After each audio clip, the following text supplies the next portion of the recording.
नमस्कार, आप देख रहे हैं सी न्यूज भारत और मैं हूं ऋषभ सक्सेना। वक्त हो गया है न्यूज बुलेटिन का।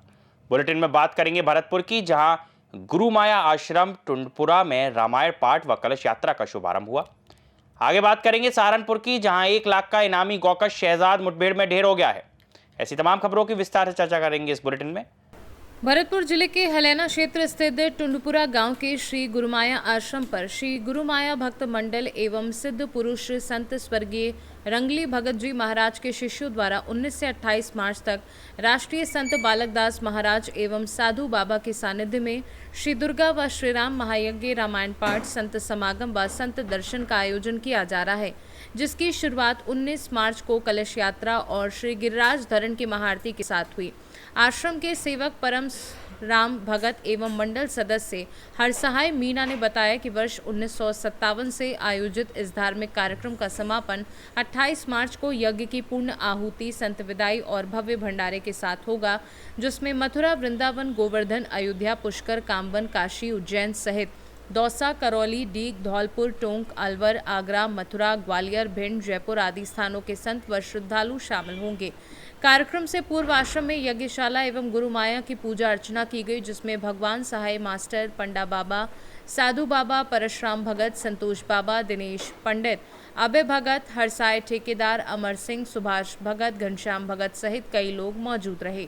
कल 19 मार्च से गुरु माया आश्रम टुंडपुरा पर नव दुर्गा कार्यक्रम श्री राष्ट्रीय संत बालकदास जी महाराज के सानिध्य में गुरु माया आश्रम टुंडपुरा पर कल 19 मार्च से कलश यात्रा, हवन एवं रामचरितमानस दुर्गा हवन प्रारंभ होगा, जो कि 28 मार्च तक चलेगा।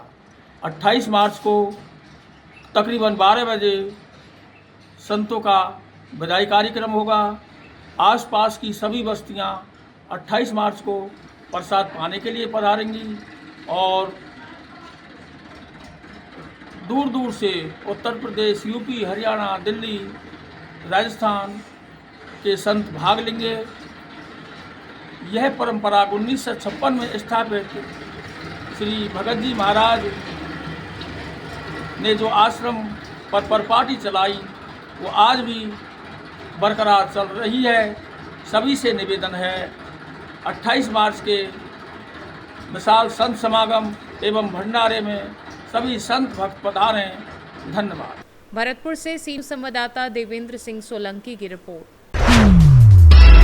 भरतपुर जिले के भुसावर स्थित कृषि महाविद्यालय में विद्यार्थियों को गर्मी के मौसम में पौधों की देखभाल के लिए प्रायोगिक प्रशिक्षण दिया गया, जहां महाविद्यालय के डीन डॉक्टर उदय भान सिंह ने बताया कि मार्च और अप्रैल में पौधों में नई वृद्धि होती है, इसलिए पर्याप्त पानी और पोषण आवश्यक है। उन्होंने नवरोपित पौधों में 4 से 5 दिन के अंतराल पर सिंचाई करने, गोबर की खाद या वर्मी कंपोस्ट के उपयोग, अनावश्यक टहनियों की छटाई तथा पौधों को सहारा देने की सलाह दी। साथ ही आंधी तूफान के मौसम में पौधों की सुरक्षा के लिए विशेष उपाय अपनाने पर जोर दिया। गर्मी के दिनों में पौधों की देखभाल की विशेष ज़रूरत होती है। जो फलदार, छायादार या अलंकृत पौधे होते हैं, विशेषतः जो नवरोपित पौधे हैं, उनकी जड़ें अभी गहरे नहीं गई हैं, उनमें विशेष देखभाल की ज़रूरत होती है। उन पौधों में 4-5 दिन के अंतराल पर पानी देना चाहिए। और इस मार्च अप्रैल के महीने में नई वृद्धि भी काफ़ी होती है, क्योंकि सर्दियों के बाद में पौधे वृद्धि लेते हैं, तो उसमें जो अवांछित शाखाएँ हैं, जैसे जड़ के पास से शाखाएँ निकल गई या 1 मीटर तक की ऊंचाई तक शाखाएँ निकल गई, तो वो पौधे के आकार को ख़राब करती हैं। इसलिए ऐसी शाखाओं को सिकेटियर के सहायता से काट देना चाहिए, ताकि पौधे का आकार सही रहे। पौधे यदि छोटे हैं तो उनमें जो है झुक भी सकते हैं, क्योंकि गर्मी के दिनों में आंधी आती है, तो उनमें बांस अथवा लकड़ी के स्ट्रॉन्ग स्टिक से उसको सहारा भी देना चाहिए। और प्रति पौधा 4-5 किलो वर्मी कंपोस्ट अथवा सड़ी हुई गोबर की खाद भी दें, ताकि उनको उचित पोषण मिलता रहे। यदि गर्मी के दिनों में पौधों की सही देखभाल हो गई तो पौधे बच जाएंगे। धन्यवाद। भरतपुर से सी न्यूज संवाददाता देवेंद्र सिंह सोलंकी की रिपोर्ट। मौनिया में ईद का त्योहार भाईचारे और कड़ी सुरक्षा के बीच मनाने को लेकर थाना परिसर में आयोजित शांति समिति की बैठक में एसडीएम रत्ना प्रियदर्शनी और एसडीपीओ प्रदीप कुमार ने स्पष्ट किया कि अमन चैन बिगाड़ने वालों के खिलाफ सख्त कार्यवाही की जाएगी। प्रशासन ने बताया कि सोशल मीडिया और अफवाहों पर नजर रखने के लिए विशेष टीम 24 घंटे सक्रिय रहेगी। सुरक्षा व्यवस्था के तहत मोहनिया, कुदरा और रामगढ़ के संवेदनशील क्षेत्रों को चिन्हित कर मस्जिदों और प्रमुख चौराहों पर पुलिस बल के साथ मजिस्ट्रेटों की तैनाती की जाएगी। बैठक में बीडीओ, नगर पंचायत, कार्यपालक पदाधिकारी और कनीय विद्युत अभियंता को नमाज के दौरान बिजली और सफाई व्यवस्था दुरुस्त रखने के निर्देश दिए। वहीं थाना प्रभारी और सर्किल इंस्पेक्टर ने लोगों से किसी भी संदिग्ध गतिविधि की सूचना तुरंत पुलिस को देने की अपील की, जबकि जनप्रतिनिधियों पर व्यवसायियों ने सौहार्दपूर्ण माहौल बनाए रखने का भरोसा दिलाया। ईद पर्व को लेकर आज शांति समिति की बैठक बुलाई गई थी। क्या क्या व्यवस्था किया गया प्रशासन की ओर से? जो भी शांति समिति के सदस्य थे उन्होंने समय बताया हमें कि नमाज कब अदा होगी ईद की, और उस अनुसार उन्हें बताया कि जितने भी जगह हैं वहाँ पे मजिस्ट्रेट और पुलिस बल की नियुक्ति कर दी गई। साफ़ सफाई का उनके द्वारा बताया जा रहा था कि जिस भी जगह पे नमाज हो रहा है वहाँ साफ़ सफाई विशेषकर ध्यान दिया जाए। तो नगर परिषद के कार्यपालक पदाधिकारी वहाँ थे, उनको निर्देश दे दिया गया है उनकी वो सुनिश्चित करेंगे कि जहाँ पर भी नमाज अदा हो रहा है वहाँ साफ़ सफाई का विशेष ध्यान दें और पूरे शहर में भी नाली हो या रोड हो उसकी सफाई हो।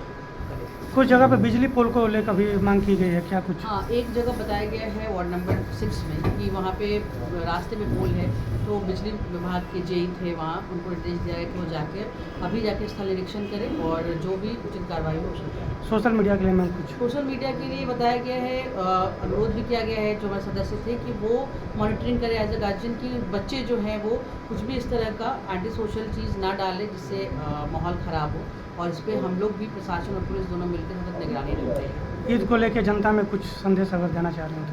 ईद को लेकर कि ईद जो है वो होली की तरह ही प्रेम भावना का पर्व है और पूरी एकता का पर्व है, तो एकता प्रेम भावना से इसे मनाया जाए और सबको एडवांस में ही मेरी तरफ से मुबारक। कैमूर से सीनू संवाददाता नन्हे तिवारी की रिपोर्ट। कोटा शहर के रंगबाड़ी क्षेत्र में इन दिनों निराश्रित गौवंशों का आतंक बढ़ता जा रहा है, जिससे पूरा इलाका डेंजर जोन में तब्दील हो गया है। सड़कों पर बड़ी संख्या में बैठे आवारा मवेशियों के कारण लगातार ट्रैफिक जाम की स्थिति बन रही है और राहगीरों की सुरक्षा भी खतरे में पड़ गई है। लेकिन इस गंभीर समस्या को लेकर प्रशासन की ओर से अब तक कोई ठोस कार्यवाही नहीं की गई, जिससे स्थानीय लोगों में नाराजगी बढ़ रही है। कोटा से सीनू संवाददाता सुरेश कुमार पटेरिया की रिपोर्ट। सहारनपुर में पुलिस ने जीरो टॉलरेंस नीति के तहत बड़ी कार्यवाही करते हुए 1 लाख के इनामी और 44 संगीन मुकदमों में वांछित कुख्यात गौकश शहजाद को मुठभेड़ में ढेर कर दिया। डीआईजी अभिषेक सिंह और एसएसपी अभिनंदन सिंह के नेतृत्व में चलाए जा रहे अभियान के तहत पुलिस टीम ने घेराबंदी की, जिस दौरान शहजाद ने खुद को घिरता देख फायरिंग शुरू कर दी, जिसमें 2 पुलिस कांस्टेबल घायल हो गए। जवाबी कार्यवाही में इंस्पेक्टर सूबे सिंह और उनकी टीम ने मोर्चा संभालते हुए उसे गोली मार दी। घायल हालत में उसे अस्पताल ले जाया गया, जहां उसकी मौत हो गई। शहजाद के खिलाफ जिले के विभिन्न थानों में 44 मुकदमे दर्ज थे और वह लंबे समय से पुलिस के लिए सिरदर्द बना था। मुठभेड़ के बाद पुलिस अधिकारी मौके पर पहुंचे और जांच शुरू कर दी गई। वहीं इस कार्यवाही के बाद क्षेत्र में लोगों ने राहत की सांस ली है और अपराधियों में भय का माहौल देखा जा रहा है। जनपद सहारनपुर में आज थाना मिर्ज़ापुर और थाना फतेहपुर की जॉइंट टीम के साथ एक मुठभेड़ हुई है, जिसमें 1 लाख का इनामी अपराधी शहजाद मुठभेड़ में घायल हो गया। मानवीय दृष्टिकोण अपनाते हुए उसको तत्काल इलाज के ले जाया गया। यहाँ पर एसबीडी मेडिकल कॉलेज जब यहाँ लाया गया तो उसको मृत घोषित कर दिया गया। इस मुठभेड़ में हमारे 2 कांस्टेबल्स सोमिंदर और कुलदीप, इन दोनों को भी गोली लगी, ये घायल हैं। इनके तत्काल उपचार के लिए यहाँ पर इमरजेंसी वार्ड में लाया गया, जहाँ पे हम लोग खड़े हुए हैं। और ये एक पेशेवर गौकश था और इसके ऊपर कुल 44 मुकदमे अभी तक दर्ज हैं, जिसमें गौकशी, गैंगस्टर और अटेम्प्ट टू मर्डर के मुकदमे हैं और ये खतरनाक अपराधी था। इसकी बाकी ऑपरेशन डिटेल्स आपको एसएसपी सहारनपुर अवगत कराएंगे। सर, क्या अभी फिलहाल कोई घटना या गौकशी करने की जा रहा था इसके लिए? ये 4 मुकदमों में हमारे यहाँ वांछित था। सूचना ये थी कि ये एक अन्य अपराध करने के लिए इधर से आ रहा था, विकास नगर की तरफ से, देहरादून से जो रास्ता आता है। तो वहाँ पर पुलिस ने टैक्टिकली इसको चैलेंज किया, इसने पुलिस पार्टी पर फायर किया। रिटेलिएटरी कंट्रोल्ड फायरिंग में इसको गोली लगी थी। सहारनपुर से सीनू संवाददाता शाकिर राजपूत की रिपोर्ट। फिलहाल के लिए बुलेटिन में इतना ही। देश और दुनिया की तमाम खबरों के लिए देखते रहिए सी न्यूज़ भारत।